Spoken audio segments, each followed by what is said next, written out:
foundation of all of this. The foundation is communication. There are a lot of charismatic, good looking people we see publicly in companies and in other settings as leaders, but you do not respect them for what and how they communicate, right?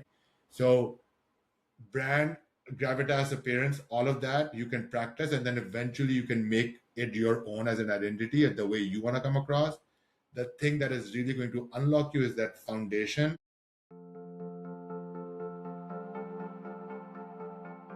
Hi, everyone, and welcome back to Here's the Deal. We're now hitting a new year with 2026. This is the show where we unpack what really happens behind the scenes that many, especially those who come from immigrant backgrounds or who feel like they're one and only in rooms of power, do not really know what happens behind the scenes in business, what decisions get made from a leadership perspective, culture, and where the future of work is headed. So, our goal is to provide you fresh perspectives and unexpected inspirations from both our experiences, journeys that we were privy to be part of behind the scenes. My name is Shujaat Ahmed, and as usual, I'm joined by my beautiful co host, Giselle De Campo Gotham. We both have a background in strategy consulting. We made the leap into tech and then now building our own ventures as entrepreneurs. We both also happen to be immigrants from completely different parts of the world. Our goal is to help you be better informed with insights on how the world of business really operates behind the scenes. So you can shape an impactful career, you can break barriers, and then design a more purposeful life as a leader when the road is unclear right now. So, Giselle, what's the deal for today? Hey, Shujaat, thanks for that introduction. And hello, everyone. The deal for today is executive presence in the AI era.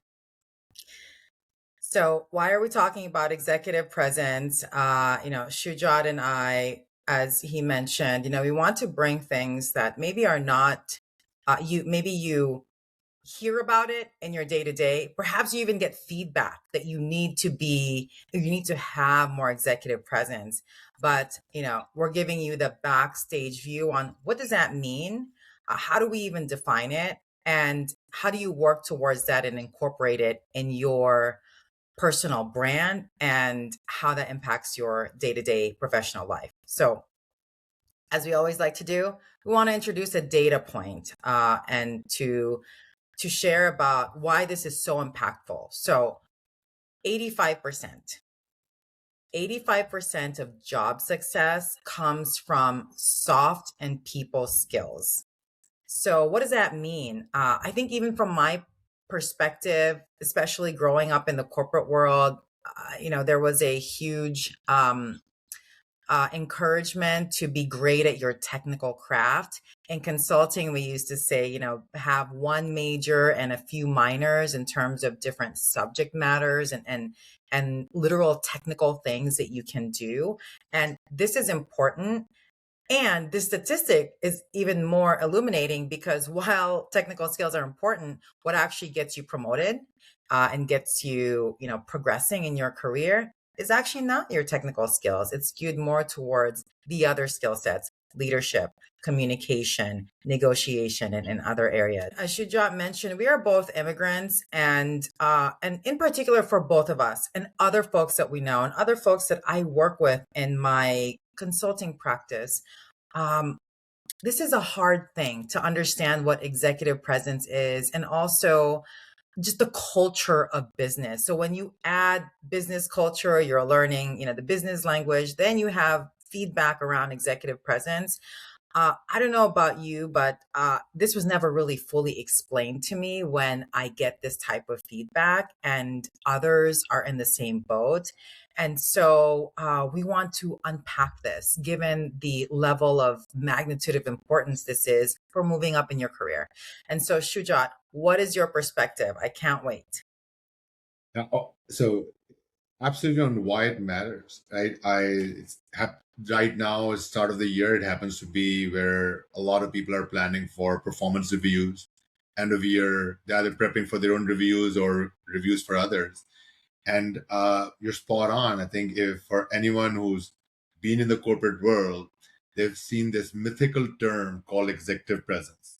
Even Mm-hmm. more so if you come from a background that you're the one and only, whether you're a female, you're a person of color, you're an immigrant, you come from a different sort of social pedigree within sort of the environment you're in. And they'll say, well, you lack executive presence. And every time when you talk to others, you'll be like, what does it mean? Right? And the person saying it to you can't even explain it to you.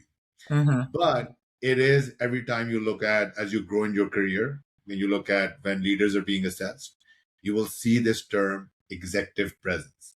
You will see a lot of people, whether in HR, in management, people management, will share that it seems to be like a catch-all phrase to Mm-hmm. either ding someone or to amplify someone's profile to say, hey, he or she has a X factor behind. And we've gone through it ourselves as well, where we had to learn, first of all, get the surprise that someone uses this term and you're like, well, what is it? And then find our way through understanding it through mentors and our own sort of hustle. And then over the years, define it to coach others on executive presence as well. And I think it definitely matters because now, so the era we're in this space where how do you stand out in an existing role or for a new role that you want to go in this tough job market? How do you show up? What is executive presence? And I think it matters a lot more because everything else can be deemed as table stakes when the final decision is being made for roles that you want to have and for roles that you want to audition for down the road. Mm-hmm. I wanted to underscore two things that you mentioned around just this feeling around the terminology, two words so impactful, executive presence, which is you can be on both sides, meaning, and this has happened to me where, in most of my career as I'm, progressing in investment banking and consulting and in the tech space, it's understanding what is said about me in the room. And especially earlier on in my career, getting feedback that around um, the way in which you present yourself is important. And so getting that feedback, but really not much actionable things around that is important. So being on that side of the table, and then many years later, being on the other side of the table, in helping with performance discussions and also promotion discussions. I cannot tell you how many times I have seen that we have voted to promote someone over someone else because they both, as Shujaat, you mentioned, they have some table stakes technical prowess that they bring. Yet, this one person has presence, and therefore they get the extra point, they get the one slot. Not only seeing it, but being a decision maker, I think that makes me feel that ever more that we need to unpack some of these concepts and empower folks because most of the time we are on the side of the table where we are not making the decisions. And I mean, kudos to you if you actually understand and know what is being said about you in those closed doors. And so we want to unpack that today. And to set this up, those who can watch me on video, for those who are on audio, I'll explain. I'm wearing a special shirt to represent executive presence. It is, for those who are not watching, it is two astronauts putting in a massive pin location on the moon, or you can assume it's Mars. And that is what executive presence is. When you hear that term, it is like an alien, out of space kind of a term that, oh, someone has executive presence. And you're like, what is it? Can't you even explain it? Is it something unattainable that Mhm. only few who can go fly out to space and put their stamp on it that this is where we are? Is that what executive presence is? Is it gravity? Is it anti gravity that we're talking about? So I think that is the gravity of this term is not lost on us. All right, let me unpack some myths. And in my work with different types of folks in industry and also various levels, I would say there are a few myths that I commonly hear. So let's go through them. Number one, executive presence is only for senior leaders. How many of you have heard that? Okay, so executive presence is all about appearance. That's the second one. Heard of that too. Okay, another one, the third one is executive presence is about being charismatic and extroverted. So if you're not that, good luck to you. And my personal favorite is executive presence is something you either have or you don't. You either have or you don't. And personally, it makes me feel terrible because for people who believe that, I think Shujat, you and I know from this experience, probably like from our consulting days, is there are many flavors of leaders and there are many flavors of leadership success. Now, speaking and communicating an executive presence can be learned, and I think that's probably the biggest myth that we want to bust today. Yeah. So let me rephrase those myths. Let me recapture those myths and see if there's anything else that stands from my side. I think what I heard is one, hey, this is only if you're a leader, a senior leader in a leadership position, that you're gonna actually have executive presence. It only We matters call then. It only it matters only matter. It only matters then. I would then. Mhm. assume the other myth I've heard is like, hey, only when you get to be a leader that you get to have executive presence, Right, and so that is I'll call BS on that, because it's the same way when you think about people management training, that you're not a people manager, and I used to see that in across corporations, that you're an individual contributor. You don't get any management leadership training, and then you certainly have responsibility of real humans to manage, and you go to management training 101. And I would argue that why is this training not being shared with individual contributors? They're like, well, they're not managing people. I'm like, so you can be a jerk till you get a position of being a manager, and you have not shown any muscle of managing others or well, being and all nice of a to sudden you're others. not a jerk.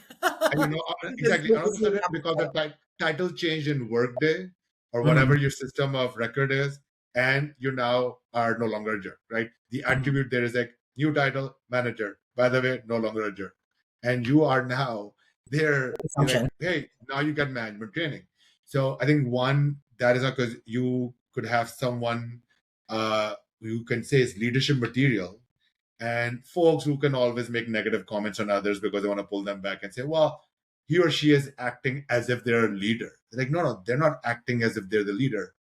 They're representing leadership qualities. And executive presence is a leadership quality that Right, doesn't only come when you become a leader. You may become a leader because you become a leader because of it. Number one. Number two, hey, some people just have it. It's natural. Sure, there are always things that some people are good at naturally, but you can always be deliberate and develop them.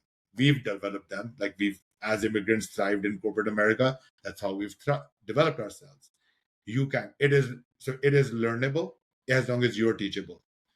It is not only when you get to that rank, it is what will raise your ranks, even if you do not have the position of power right now. Like those two.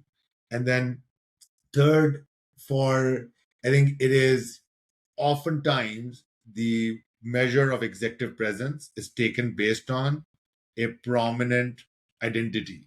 So if you're a male and you're male from a majority, let's say, race, you are the sort of reference point for what executive presence is and what you're referring as charisma. You need to be extroverted. BS mhm, on that, I've done that for myself. I've coached people who are introverts and get them changed the opinion about them by everyone else by helping them showcase what will become executive presence without being an extrovert. And they're now leaders in some of the major companies. So completely agree. So these myths are real because people experience them, but these myths don't hold value if they're holding you back. So I think to start off, let's define what is executive presence, and maybe we can share how it has played out for us. that can help us myth bust these myths while explaining what executive presence is that can be something tangible for our audience. So, what is executive presence? So, I'll share a three-part framework around executive presence so we can all have a common definition around it. And so, the first part is gravitas, gravitas, meaning how you act. The second part of executive presence is appearance, meaning how you look. And the third part of executive presence is communication, meaning how you speak. And you're probably thinking, Giselle, that seems like such a very simple framework for such a hard and complicated topic, which, look, it is, these are uh, all equally hard, yet attainable, and you can work towards it. And what I will say also is, in my experience, in my work with others around executive presence and communications training, is there's one in particular, which is communication, that makes a difference. And the reason why I say that is, in gravitas, there's very subjective, a subjectiveness in terms of that. Like gravitas, say, where I grew up on Wall Street is very different than what gravitas looks like in, say, the tech world or perhaps other industries. And similarly, appearance, like how you look, what you wear, and it can also differ by industry. Yet, when you hear someone speak clearly, confidently, and in a manner that is easily understandable, they are undeniably will get the comment of, "No, you speak very well," or "You are very articulate." And for me, as a person of, one, learning the English language as a third, fourth language, and also two, figuring out how to navigate the feedback around, you do great technical work, but you need more presence. Uh, I thought this was something that I could work towards and put points on the board for myself and progress. And so, whilst I shared a three-part framework, from my perspective, communication is really the differentiator that will get you closer to having executive presence. So I knew gravity was going to come somewhere. So you said gravitas. So there That's is, right, and that was just anti-gravity. why I was Hence this, chuckling earlier. yeah. Hence my T-shirt on fighting On gravity. point, on point. On point. There you go. So I think, so let me unpack from my side. I think I love the framework around gra- gravitas, as in how you show up. Then there's the appearance of like how you look, and then the third is how you communicate. And Correct. communication is not necessarily just speaking. How do you communicate? And so I think let me start with like how you show up. Gravitas, actually, how do you show up, and how do you look, and how do you communicate? They're all interconnected depending on the context. So, for example, you are, let's say, in a tech, very modern workplace setting, and in a setting where the culture around you is everyone's in t-shirts and jeans, right? If you're in coding, right? Coding or even non-coding in tech, just generally the culture. Great.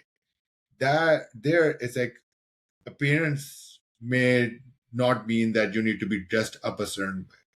What it means is that for the setting, for the kind of meeting that you're having and the kind of discussion you're having, how do you show up? If you are online chatting and you're a leader, for example, you're a community leader, you run a community, how do you show up to give people value in a very succinct way that immediately solves their answers, right? And gives them something that is short rather than having to go read a thesis. That's an example of gravitas, that this person has presence. How are they showing up? And then in person, how are they looking may not be that much of a deal, let's say, in that setting. That doesn't mean that, hey, when you become a leader, uh, how you look, you can just wear a t-shirt and go anywhere. No. If you're going for funding, and depending on who you're pitching to, they might be used to a certain culture or a certain way of like a dress code, you're going to dress differently. If you are in Europe, if you're in England versus you're in New York versus San Francisco, what is the common norm? How people judge you is going to be very different. So I guess the way to summarize it is like, let me put this analogy. It's a room. So how do you own the room? And there, before walking into the room, you do need to know that even though your identity is different, in this room, if this is room where the rules have already been set that before you walk in, you have to look a certain way. So you're giving yourself the most chances by saying, hey, the easiest thing I need to do is I dress up, but I don't lose my identity. I add my own style to it, right? So that as you're walking in, people look at you and say, all right, this person belongs in this room, right? Without you even having saying a word. Now, as you carry yourself in there, how you communicate, right? And how you show up, that is where the game changer happens for you. So we know why this matters. So let's kick it back to the professional world and something a tactical and strategic question for you, Shujat. So let's assume that AI, artificial intelligence, let's assume that everyone in the working world has a common knowledge and use this in our day to day. And so it levels a technical playing field. What then are the skill sets that make someone more competitive in this new AI era? Yeah. So level playing field, everyone sort of normalized on using AI, and there's humans who are it's AI plus human operating. Correct. Think so. Number one is empathy, right? Understanding that the human operating with AI, what is it? What's the impact? How you motivate them? Because a lot of the work that is could be scripted. It's saying you're as a leader as well is coming through AI, and you as a person who's, let's say, lower in the rung, you're also like, hey, my work is done through AI, so how do I stand out? I think number one is empathy. That empathy is for includes user experience, understanding where everyone else is coming from. Communication, being able to communicate in a way and get people to make a decision that is beyond the data, and you're trying to sort of your data informs but stories transform, that you're getting them through a story and be able to present that in a way that humans will resonate with it. Mhm. So because everything else, if AI has engineered it in how we communicate, what we package, what we produce as deliverables, we produce as ads and creativity, who's going to stand out in that crowd is Mhm. a very unique human essence in the way you can capture someone's imagination and attention. And the way you do that is having empathy for where the other person is coming from. Uh, what are they thinking? What decisions do they need to make? Do they value? And for you to communicate that in a simple human way that they feel that you understand them and what you're providing is of value and what you're communicating makes it easy for them to make a decision Mhm. on either something you want, while also understanding that hey, there's something of value for them in making that decision. Mhm. I think that is where executive presence stands out even more, because you can communicate your documents, your code, your analysis.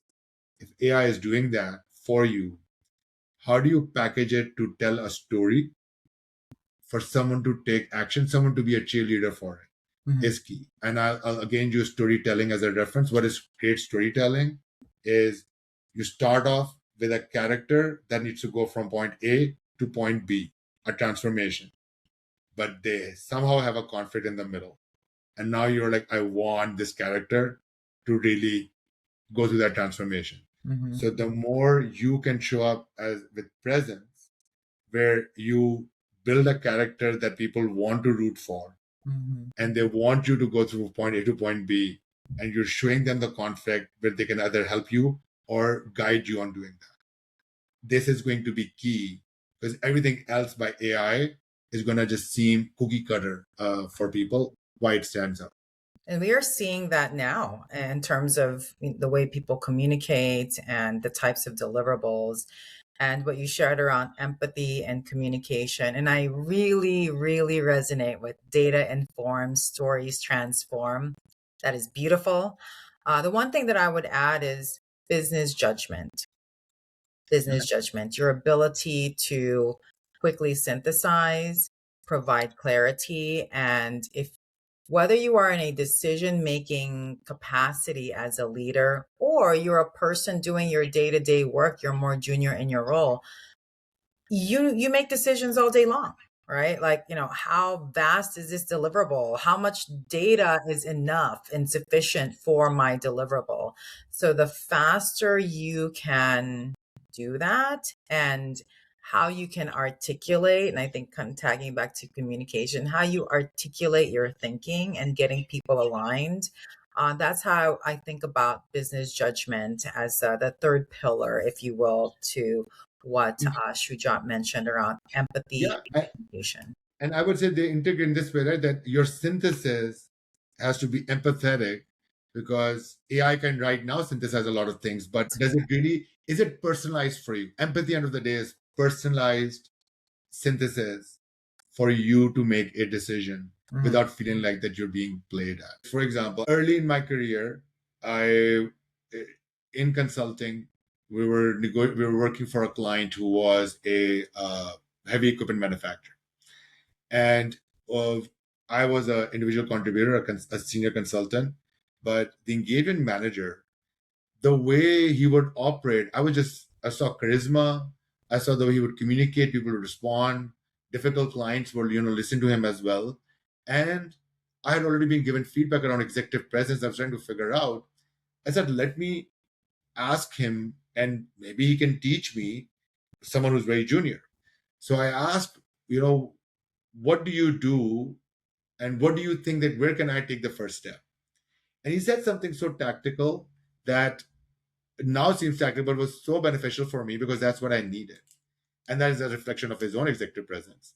He said that, okay, at your level right now, you are expected that there's a list of things to get done as part of a project every week, and you'll get those done. For you, is that can you communicate not only what you've done, but can you also think about what's outside of your scope, what's coming ahead?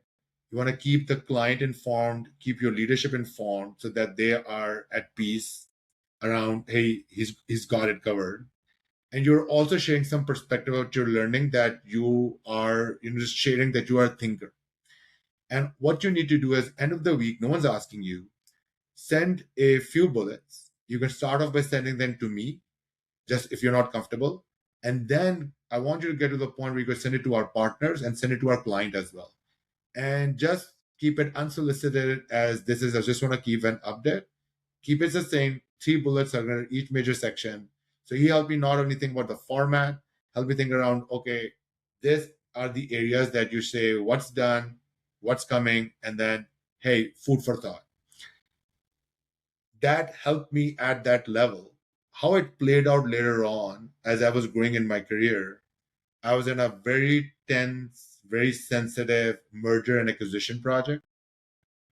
And I was running one of the streams that was part of a broader project, but was not the major one.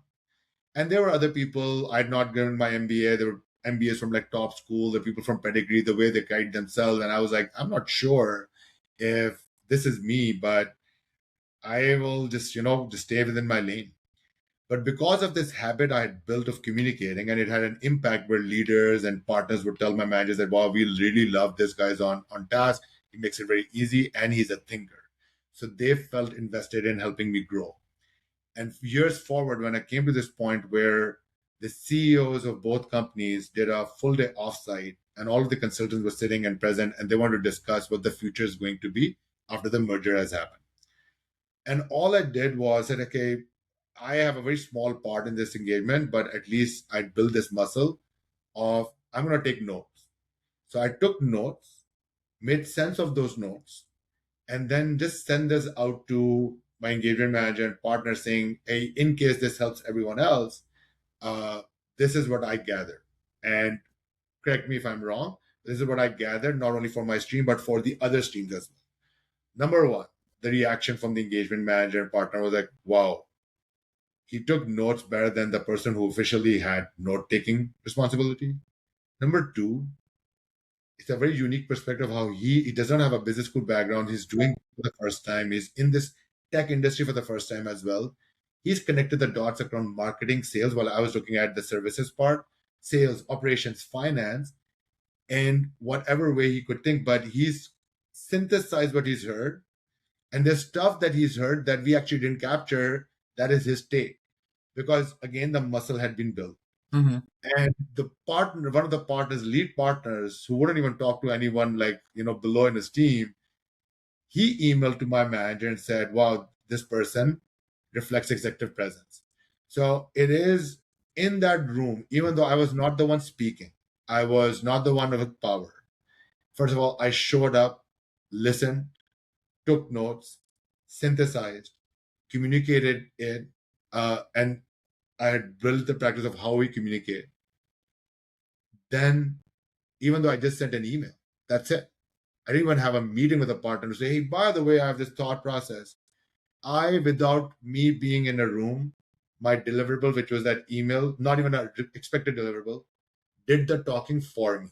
Mm-hmm. And that's where I think there are how you show up as two parts. One, when you're not in the room, what do you create? What do you create as a deliverable? Make it so high quality that from an aesthetics perspective, from a insight perspective, and make sure it's succinct, that others want to forward it to others because it will make them look good. So our executive presence is happening, your gravitas, your appearance, your communication is happening without you even being in those rooms. Mm-hmm. And then the other setting is where when you actually are in the room and how you present, all of this is practice for you to be able to practice it in person, which is a different muscle, right? But it is, again, visually, vocally, and then what you verbally actually say, right? And then how do you dress up and how do you present to others based on the who's in the room? That is executive presence. That's what I learned, at least in that example. Mm-hmm.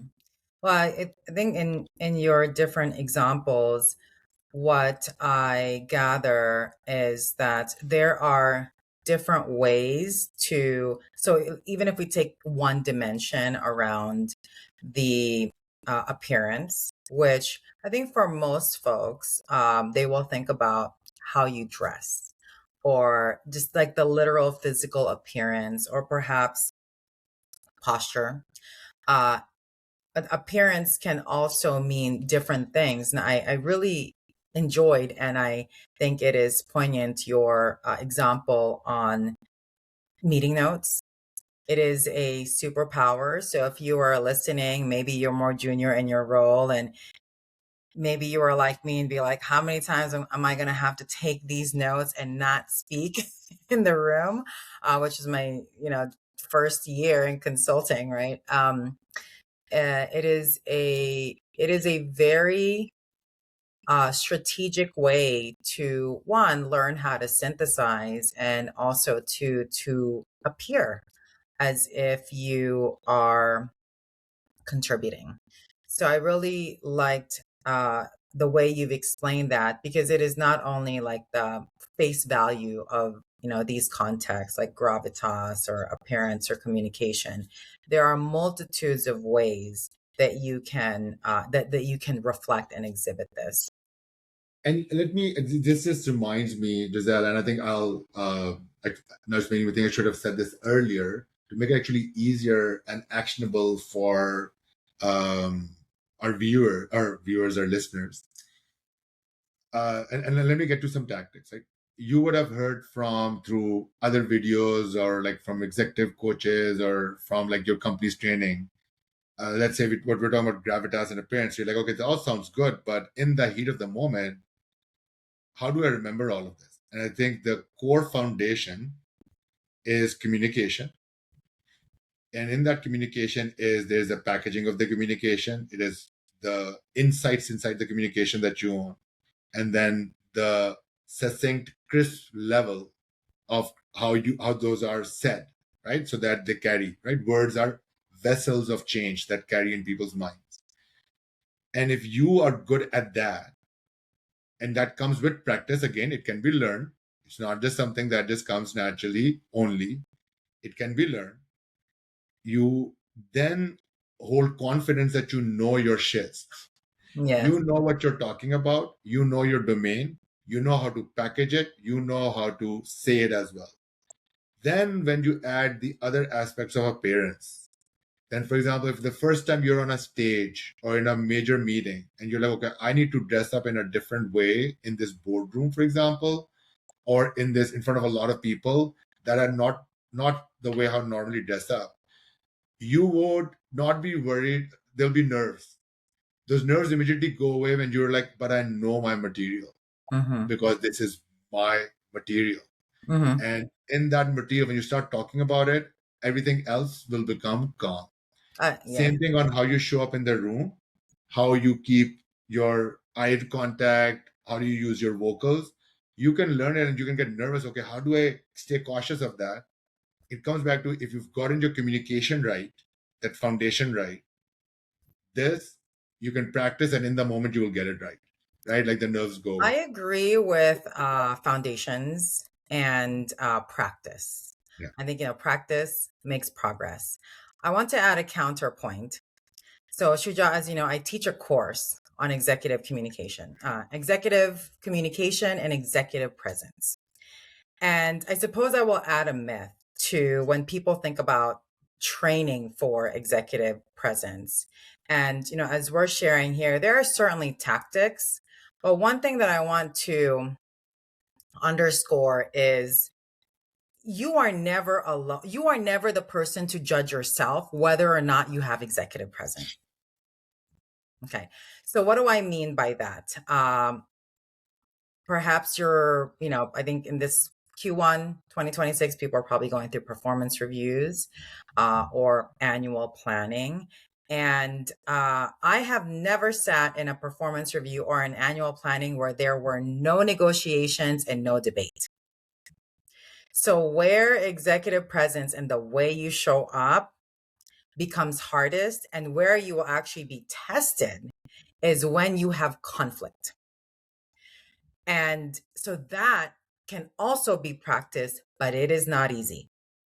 And so I think to your examples, what I really liked about your examples earlier, Shujat, is that, one, the earlier you recognize that there is this thing called executive presence, the better off you are. Two, the earlier you realize that you can learn these things, even better, right? And three, practice makes progress. And so and perhaps you are not in the room making those negotiations or making those big deals. However, you could be synthesizing some important points. You could be doing what I'm doing now with Shujat and adding a counterpoint to something I agree with, and also feel like we need to raise a different viewpoint. So these are all techniques that you can use, but it does start with foundations because it is very difficult to have a contentious and productive negotiation, which in business, I think my other fundamental principle beyond executive communication really gets you far is every day in business is a negotiation. Every conversation is a negotiation, even if it doesn't sound like that. And so that is you have to start somewhere. You are never behind, and you can always kind of start with the small stuff. If you can do the small stuff, like, by the way, it's like no small stuff synthesizing an M&A deal. But if you could do that, you layer on these things. But I just want to underscore, I've seen people in my class, and these are, pretty senior folks that are already leading big things, and they are struggling. And I'm sharing that point because of some of the myths that we mentioned, right? Like, all of a sudden you got promoted and now have a big team, and then promotion equals executive presence. It does not. And I'm also sharing it because for the folks that are taking these types of courses who are senior, and if you are not there now, know that this is a struggle for many, many people. And it is a struggle that perhaps can change in nature as you become even more senior.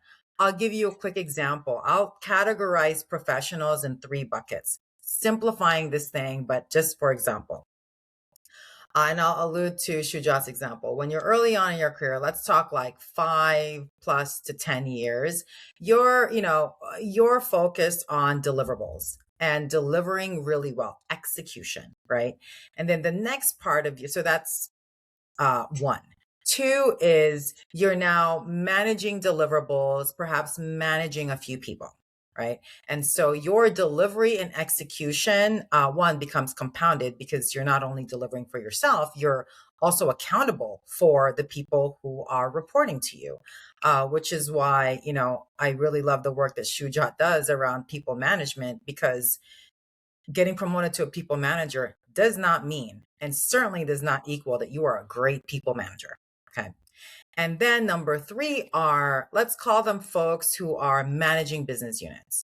Perhaps these are, senior director and above in the parlance of industry. It could also be your C levels. I'll throw them in there. So basically, senior leadership accountable for really big stuff across the board in those three categories of professionals.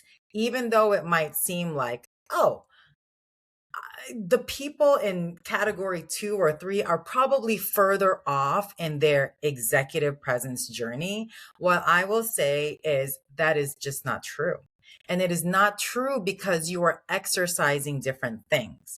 In 1 and 2, perhaps you are executing flawless deliverables, or aligning people and getting people, to march towards a certain goal. Area 3 is really around negotiations with external parties, internal parties, discussing trade-offs. And for the most part, you are dealing with conflict. So conflict resolution plus executive communication and presence are advanced. However, I'm sharing this perspective because it does not stop. So don't ever feel like I get to this spot and somehow I will learn, or I got to this spot and why does everybody feel like they know what they're doing and I don't know what I'm doing? Just know that, one, there is a spectrum, and two, in each area of the spectrum, there is something to be worked on. So I think a terminology that I shared in one of our earlier podcast is be an Olympic learner. Doesn't matter whether you hold a, director, senior director, VP, CEO level type of role, you will continuously learn, because if you don't, well, hey, if you're, lead negotiator for your company and you're managing really big deals, but guess what? You're managing really big deals against other people that also manage really big deals. Absolutely. Okay, so I will add another lens to it. So not counter, but another lens. So I think I love that you said that there's this foundation and then there's practice. So I think, does it happen sequentially? Do you do it in parallel? So I'll share like what worked for me.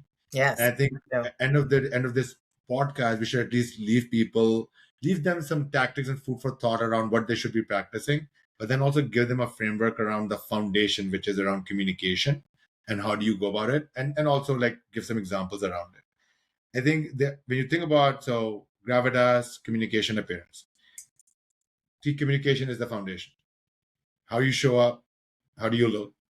You know, when you are, I'm a movie buff, so when you watch like movies and stuff and you see someone, you're like, oh wow, this person is so charismatic. And if you ever seen those actors now outside of the movie and an interview, completely different. mm-hmm. You start realizing that it's an act, It's an right? you're acting. Right? But it's an act, not in a way that you're fake, right? When you think about real life, it is that people become deliberate. They act a certain way. They carry themselves a certain way because they know whether we like it or not, others judge us. They have bias against us. If you happen to be someone who feels like the one and only in the room of power, a lot of the times before you walk into the room, and if you don't immediately show credibility, You've already been judged versus someone else who may come in and has no credibility, but there's a likability factor, Mhm. right? But that is the truth of the world.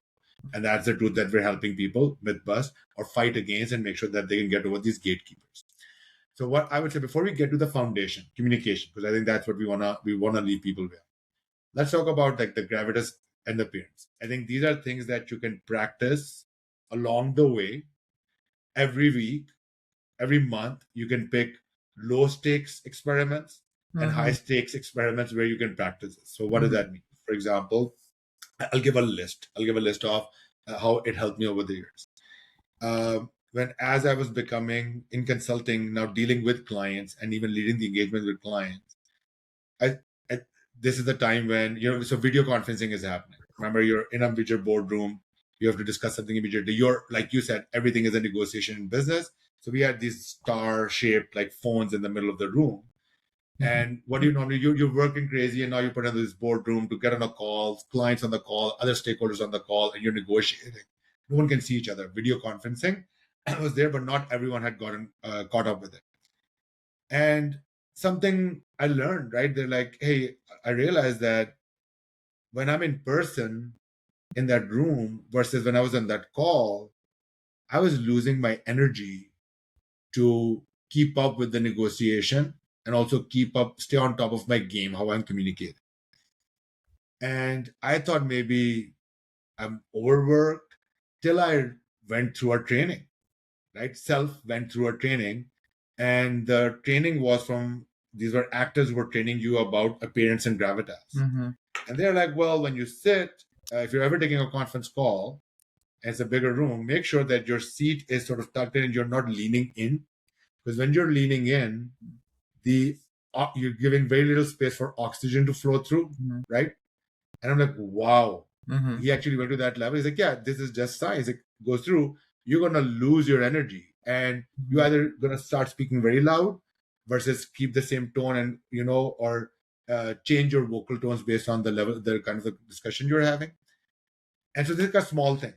And I was like, okay, I'm gonna practice this now. I'm gonna try to find situations, confront where the other person's not there, and I'm gonna see how it is. And Mhm. then I had an accountability partner where like a peer or an analyst and said, hey, by the way, just in this chat, and I've kept that practice till now when I was a director as well, leader, Mhm. where I would assign someone, mostly someone junior, because it also gives them confidence, For sure. encouragement that I'm Right. asking them that Mhm. look at what does it feel, right? Mhm. And they'll give me feedback and I'll act on it. So that's one where like you can do the same thing for vocal, where hey, not every day you're not gonna go be presenting in a major room for a decision where you're gonna quickly get judged. But you can simulate those rooms. You could be presenting at a lunch and learn. You could be presenting within your Mhm. team meeting, Mhm. and you tell yourself this is a high tense Yes. situation, Even a and you one-on-one. even Even a in one on one. ones, Mhm. yeah, vocal tones like exactly like in one on ones as a manager, I used to. This is a hack I learned that end of the one on one, I would ask, hey, what was the most valuable thing for you? Mhm. It not only was helpful for me, for myself, but also for me on them because it told me like what really helps this person. So Right. am I overdoing this? Second, it also was an audition that if this person is able to synthesize this, Mhm. I now there's a mental check for me as well on the person, right? So I think there are small things that you can practice. Eye contact. If someone says, "Hey, we're having a team celebration," can someone give like a recognition to someone? And you're like, "I know this person. All I need to do is synthesize something three that people will remember. This person will feel great about themselves, and it's memorable as it's funny. Let me stand up, look at the room, look around, keep eye contact." Right. So there are ways even outside of work that you practice gravitas and appearance. Coming to appearance depends on the setting. In consulting, we were trained that you don't dress two levels two up from the client. Just try to stay one up, but not one down, but just slightly up, right? So you're gonna dress very differently. If I was in so when I joined in consulting, everyone was in suits, but we're serving someone in a refinery, and I'd worked there. I brought my safety shoes in and I became the most influential consultant in there because the people trusted me, right? So if you're looking at the setting where you're going in, you do have to. There's an appearance game. right? You do have to play.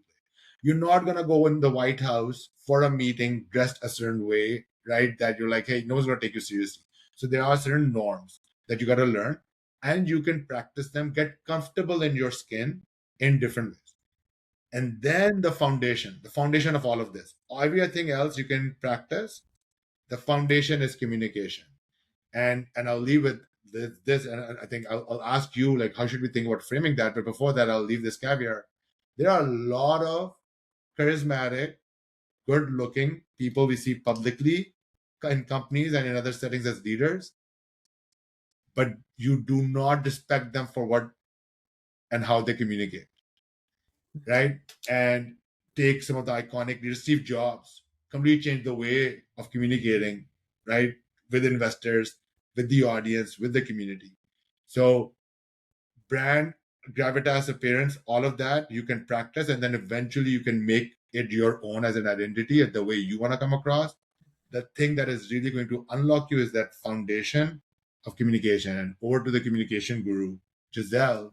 How do you think we should? What's a framework we can leave people behind that they can start working on as they think about their communication muscle? Yeah, good question. And what I would start by saying is put yourself in the shoes of the person that you're communicating with. And to your point of practicing, let's practice as if you were speaking to an executive or a very senior person that you are interfacing with. And there are three questions that every senior leader is thinking about in every conversation. Question one is, what's the problem? Because normally you don't come to a person to, share generally good news. Or perhaps what is the problem? What is the topic? And number two, why does it matter? And number three, what do you want me to do about it? So you have those three questions. What's the problem? Why does it matter? What do you want me to do about it? Like, what's the so what? So why is it those three questions? And I get a lot of pushback on this, that one, that it's very simple. And number two, all senior leaders possibly can't think like this. Well, I will share with you, it's on average, this is generally what they're thinking. And here's why. Shujaat, if you're a very senior leader, you've got a lot of stuff on your mind and you've got a lot of problems to solve and you have a lot of opportunities to figure out where to go next. All right. So if I'm coming to you with either a problem or an idea, I should be prepared to tell you why it's such a big deal. Like, why am I taking your time, right? To share this piece of news, right? And I think the biggest thing, so I think those are like a no-brainer, right? Like I'm gonna tell Shujaat something that I found, or like in your example, here's here's my synthesis of the conversation, or three things that I thought were really important, right?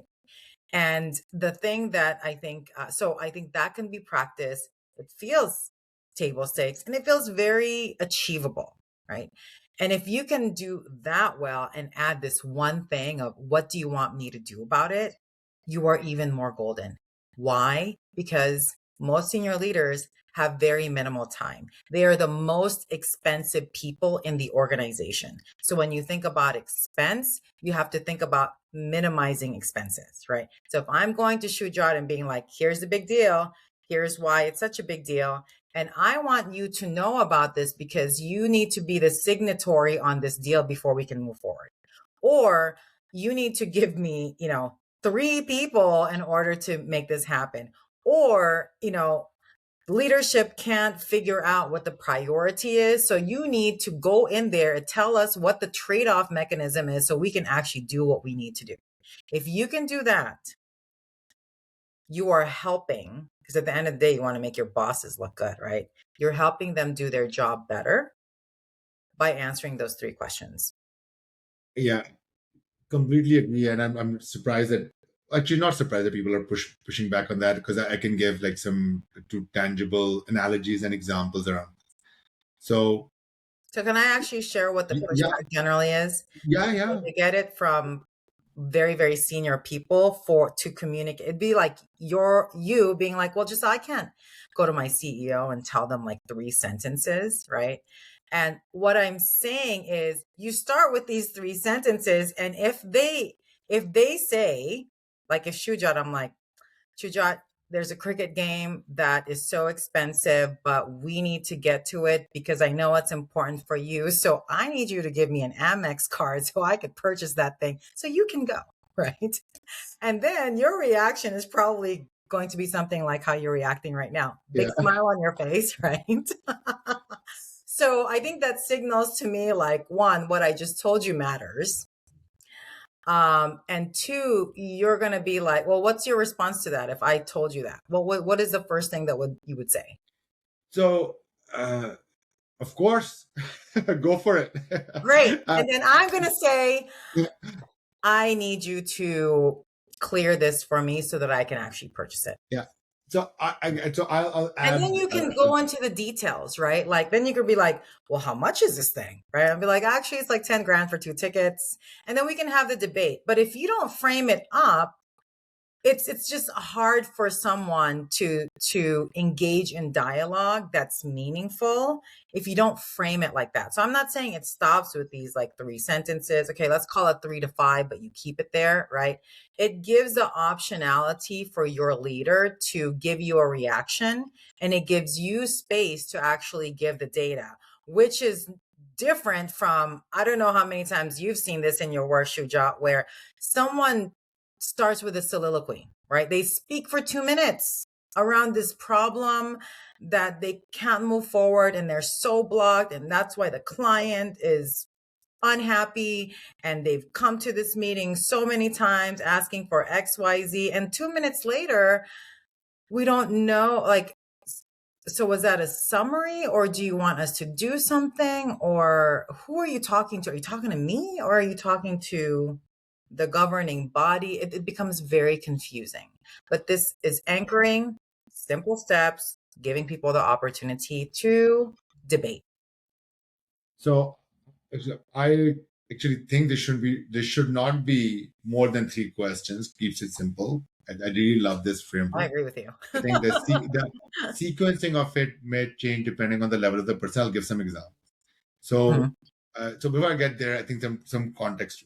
Number one is that uh, what is executive presence and why someone says you have executive presence, because you ended up doing something that was not on paper your responsibility, and it showed gravitas, appearance, communication, something that the person above you also sees is highly valued, right? As they grow and eventually become a leader. Or if they happen to be the CEO, they know this is what how they should be acting, and not everyone's perfect. When they see someone else doing it as well or get close enough to it, they're like, wow, this is close enough to what I want to be, or I see myself in them, or what I aspire to be. So it brings that likability that, okay, maybe this person has executive presence. But end of the day, what it's doing is it's making them look good. It's helping them solve some problem Mm. and do that problem in a way that it helps them look good. Right? I'm not talking about technology problem, but even if a technology problem, the people who've grown up as technology leaders are the ones who have these three questions nailed. The order can change, and here's what I mean by that. You are Everything is a negotiation. You are either going out pitching to get money as a founder, or convincing someone to pay you for your service as a founder. Or inside a company, you're always going into asking something from your boss, like in your example, or you need something someone higher up has to do. In there, you need something. You need them to do something. You have a personal interest as well. On the other side, remember that where are they coming from? They're conditioned to be a certain way. So if you're an investor, you're a customer, or you're a leader in a company, all day long, you are conditioned that things are coming to you. As a customer, there's tons of ads coming to you. As an investor, there's tons of pitches coming to you. As a leader, you have tons of people coming to you to get your approval. Mhm. And as what you end up doing is you train yourself that I'm going to say no majority of the time, And so I selectively can say yes. So they are training themselves to say no. Mm-hmm. And if you're coming in and saying, hey, the thing they want to do is they're waiting for, hey, what do I need to do? Yep. And do I need to say no or yes? So first, you start off, if it's higher up as a leader, higher up person, limited time, you always start off with the third question. In my example, is that you say, hey, this is what we need. There's a framework I used to follow and teach my team as well, which was when you go to executive meetings, it was answer, context, explanation. Yep. Give them the exact answer that they need so they'll make a decision. They're all smart people. They all day long making decisions. If they don't get it, they say, well, explain more. And you're like, well, here's the context. Mm-hmm. Stop there. And if they say, well, I don't get it, like, okay, here's an example.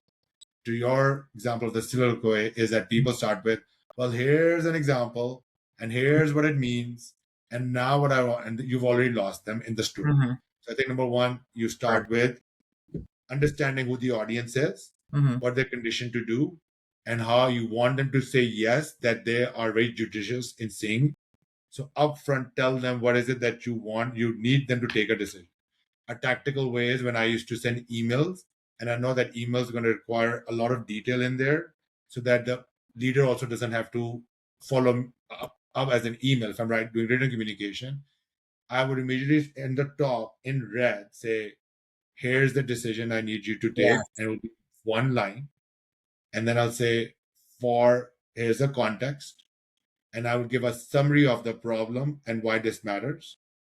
And I'll say, if you need more, here's a detailed version, FYI. Yep. Mm-hmm. And I used to get emails back saying, I really appreciate, because when you highlight it in red, they immediately know where they need to go. And it's on the top. And then Mm-hmm. they're like, okay, do I skim it later on or do I get the summary? A lot of people are on their phones. Mm-hmm. So 3 lines, they want to quickly read something. So if you Right. have more than 3 questions, it's a long email. They'll be like, come Right. on, man, it's a Well, thesis. and user experience also on your app, right? If you're not on the first page, the ability for someone to scroll, like for someone to scroll down, it has to be quite compelling. Exactly, and I think one of the framework I really like is so what now what, Mm-hmm. right? What you're trying to get at is Mm-hmm. here's what we need you to do, Mm-hmm. right?